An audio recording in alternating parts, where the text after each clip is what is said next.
জাতীয় সভাপতি, জাতীয় সহসভাপতি সহ অ্যাপেক্সের নেতৃবৃন্দ এবং সম্মানিত অ্যাপেক্স মেম্বার, আপনাদের সামনে দাঁড়াতে পেরে আমি অত্যন্ত সম্মানিত বোধ করছি। সম্মানিত বোধ করছি দুটি কারণে। প্রথমত, একই ছাদের নিচে এতগুলো বিভিন্ন পেশাজীবী মানুষ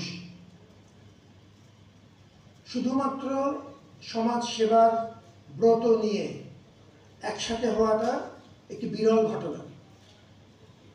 এখনকার পৃথিবী স্বার্থের পৃথিবী। সমাজের চিন্তায় মানুষ একসাথে হয় এমন উদাহরণ কমে যাচ্ছে। আপনারা একটি ভালো উদাহরণ তৈরি করেছেন। সেজন্য আপনাদের সাথে অল্প সময় হলেও একটু আসলাম, একটু দেখা হলো। আমার জন্য এটি প্রকৃত অর্থে একটি সম্মানের বিষয়। দ্বিতীয় যে কারণে আমি সম্মানিত বোধ করছি, যে অ্যাপেক্স একটি সামাজিক অরাজনৈতিক সংগঠন হিসেবে ধীরে ধীরে একরকম সম্মান এবং অবস্থান আমাদের সমাজে তৈরি করে নিচ্ছে। এটিও একটি বড় বিষয়। বাংলাদেশে প্রতিষ্ঠান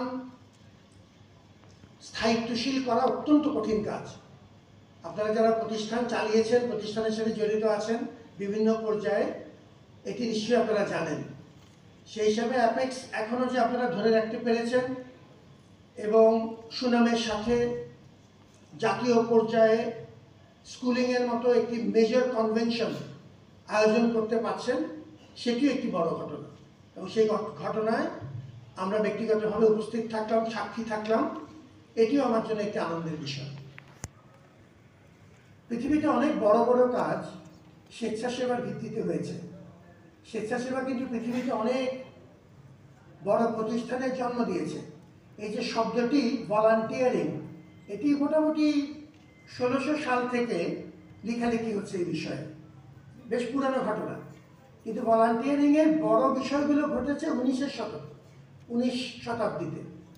এখন যে YMCA এর নাম শুনেন কিংবা আমেরিকান রেড ক্রিসেন্টের নাম শুনেন, এগুলো সবই মোটামুটি ওই 1900 শতকেই হয়েছে। আমার যদিও মনে আছে, সব তো আর স্মৃতি মাঝে মাঝে এখন সব মনে থাকে না। আমার যদিও মনে আছে YMCA হয় সম্ভবত 1851 সালের দিকে, আর 1880-83 দিকে আরেকটি প্রতিষ্ঠান আমেরিকান রেড ক্রিসেন্ট এগুলোর জন্ম হয় এবং তারপরে পরেই আমাদের রোটারি আন্দোলন ইত্যাদি শুরু হলো। আপনারা একটি অত্যন্ত প্রাচীন ঐতিহ্যের অংশ। এই ভলান্টিয়ারিং যে সারা পৃথিবীতে অনেক বড় বড় মাপের কাজ, অনেক বড় প্রতিষ্ঠান তাদের মাধ্যমে তৈরি হয়েছে, তার ধারাবাহিকতা, তার পরম্পরা, তার সিলসিলা আপনারা রক্ষা করছেন বাংলাদেশে। এটি যে কোনো বিবেচনায় একটি বড় কাজ। আপনাদেরকে অভিনন্দন জানাচ্ছি। আজকে আমি জানি যে জেলা থেকে শুরু করে জাতীয় পর্যন্ত সব মহলের অ্যাপেক্সিয়ানরা এখানে আছেন, নেতৃবৃন্দ আছেন এবং আপনারা যে মহৎ ব্রত নিয়ে কাজ করছেন, মুভিং উইথ সলিডারিটি, এই কথাটিও এখনকার সময় অত্যন্ত গুরুত্বপূর্ণ। আমাদের ঐক্য ধরে রাখা। মনে রাখতে হবে যে ছাত্র জনতার অভ্যুত্থান পরবর্তী বাংলাদেশে একটি নতুন সম্ভাবনা তৈরি হয়েছে। এটি সম্ভাবনাও, আবার একটি বড় চ্যালেঞ্জও। এই সম্ভাবনা কাজে লাগাতে হলে আমাদের পরস্পরের হাত ধরে রাখতে হবে এবং আপনাদের এই ব্রত, এই যে মুভিং উইথ সলিডারিটি, তার মধ্যে এর একটি প্রতিফলন আছে, এই হাত ধরে রাখা। আমরা যদি ঐক্য বিনষ্ট করি, তার পরিণতি কি হতে পারে এটা আমরা সবাই এখন বুঝি। মানুষের রক্তের উপর আমরা দাঁড়িয়ে আছি। বহু মানুষের আত্মত্যাগের বিনিময়ে এই একটি নতুন উপলক্ষ তৈরি হয়েছে। আপনাদের সবার সহযোগিতা সেই উপলক্ষে যেন আমরা কাজে লাগাতে পারি। আমার মতো ক্ষুদ্র মানুষকে আপনারা ডেকে অনেক সম্মান দিয়েছেন। আমার এখানে আমাদের জাতীয় সভাপতি সহ অ্যাপেক্স নেতৃবৃন্দের অনেকেই গিয়েছিলেন।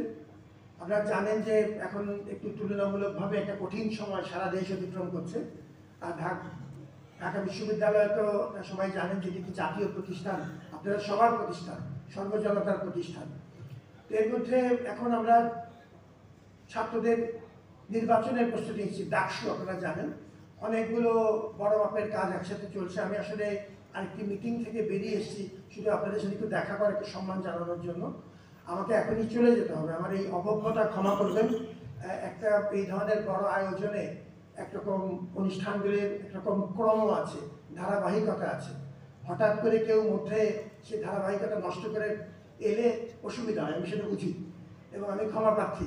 কিন্তু আমার বিকল্প ছিল একদমই আসতে না পারা, অথবা অনেক রকম সীমাবদ্ধতা সত্ত্বেও একটু আসলাম, আপনাদের সাথে একটু সময় কাটালাম, একটি বড় ঘটনার সাক্ষী হলাম। এবং এখন এই মুহূর্তে দেশের ঐক্য বজিয়ে রাখা যে উদ্যোগগুলো, তার মধ্যে আপনার এটি একটি বড় উদ্যোগ, সেই উদ্যোগেও একটু আপনার পাশে থাকলাম। আপনাদেরকে আবারও ধন্যবাদ জানাচ্ছি আমাকে আমন্ত্রণ জানানোর জন্য।